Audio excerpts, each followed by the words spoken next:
is up, reading buddies? Welcome back to my YouTube channel. This is Polly, a 24-year-old Filipino bookish content creator who advocates for POC written and diverse books. So if you're into that, then don't forget to subscribe to my YouTube channel. I upload every Saturday, and to follow me on all my social media accounts, which are all linked down below. I upload on my Bookstagram daily, and I upload a new blog post every Wednesday. And for today's video, I am doing a reading vlog. I will be reading these two graphic novels. And if you haven't watched my March TBR yet, I will leave a card here, and I will also leave the link down below. But in that video, I mentioned that I will be dedicating this whole month of March in reading books written by women in celebration of Women's History Month. And I mentioned these two graphic novels in that TBR video. And here are the two graphic novels that I will be reading for this vlog. This first one is actually a somewhat fictionalized memoir, and this one is a historical mystery novel. And yeah, I'm just so excited to read these two books. Now, if you want to know my thoughts on these two books, and if you want to see my experience in reading them, then just keep on watching and let's get started.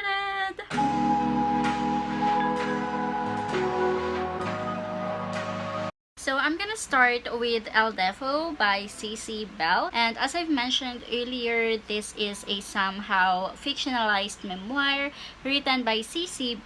And in this graphic novel, we will follow Cece's life growing up as a person who is deaf. And I'm really excited to read this. It's so cute. I love the artwork in here. So yeah, let's go ahead and read this.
So I'm only a few pages into this book, but on chapter 1, we already got to know why Cece became deaf. And yes, she wasn't born deaf. When she was 4 years old, she got meningitis, and I had to Google if meningitis can cause deafness, and it turns out that yes, meningitis can cause deafness. Yeah, we learn something new every day. So I got to the part where Cece transferred schools, and in their school, she's in a class with those who are not deaf. In her kindergarten school, her other classmates are also deaf, so they're all wearing hearing aids. But in this school, she is the only one who is deaf, and she feels really different. But she discovered that she can hear her teacher. It's because they have these connecting devices for the hearing aid. So she thought that she has superpowers because she can hear her teacher even if she's not in their classroom. Like, she can hear her teacher when she's in the principal's office, or even in the bathroom, and she calls this as her super hearing or like her superpower. But she suddenly felt sad because she realized that superheroes are also different, like Batman. He has to live in a cave. And then someone asked her if she's deaf, and she said maybe. So I think it's sad not knowing that you are deaf as a kid. But yeah, I can't wait to read more of this graphic novel slash memoir. Hey guys, so it is Friday and we currently don't have any electricity, and it will be for the whole day. So I figured that I'm gonna finish reading Aldevo by Cece. I only have 100 pages left since I'm already on page 131. This book has 233 pages, so I'm hoping to finish this in like an hour or so. And after reading this, I'm also hoping to start and finish Bad Girls today, since tomorrow I will be participating in a 24-hour readathon hosted by Basically Brit.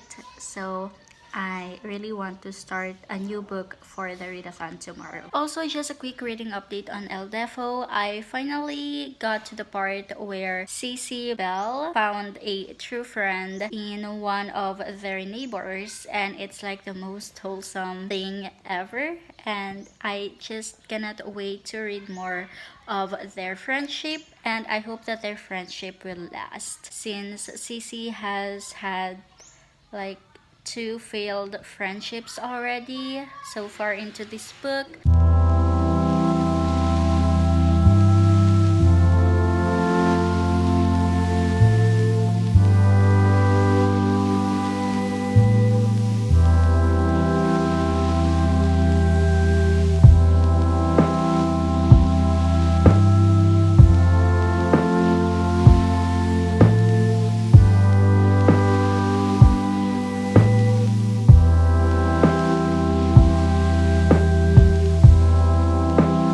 So I am already done reading Aldevo by Cece, and I'm giving it an absolute 5 out of 5 stars. I really enjoyed reading it, and it's such a heartwarming story, and I really like how creative and smart this graphic memoir is. It's a really unique way on how to tell your story, so kudos to Cece for doing that. Another thing that I really liked about this book is how it doesn't feel like a memoir at all. It just reads like an ordinary children's graphic novel. It has a beginning, middle, and end, and it feels like we're really following a story of a main character. But in this case, the main character is Cece, and she really made sure that she's the superhero or the main character in her life's story. And I really, really love it. I also really want to talk about how I love the author's note at the end of this memoir, because Cece is so sensitive about the experiences of other deaf people.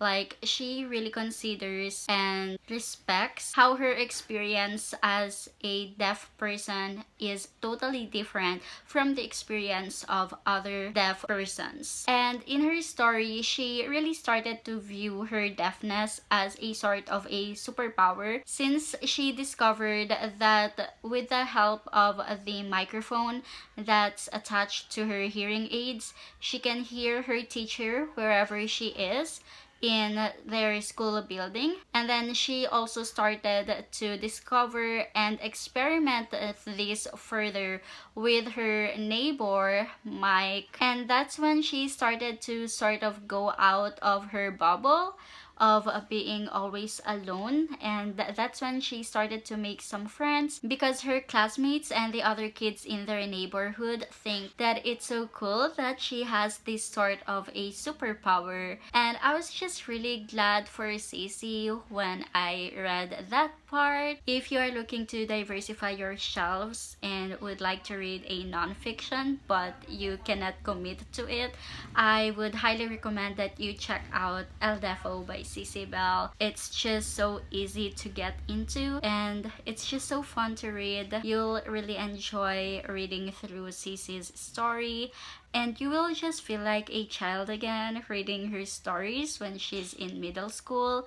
So I can see myself reading this book many times over the next few years, and even if it is somehow tattered already, since I just bought it secondhand, I will still keep this copy. And yeah. And now I'm going to start reading Bad Girls by Alex de Campi and Victor Santos. Well, I'm just so excited to read this. I don't really know how many pages this has since it doesn't really have any page number, but I can feel that I'm just gonna fly through this for the rest of the afternoon since it has full-on graphics, and I'm just so interested with the premise of this book. So yeah, I'll see you in a while.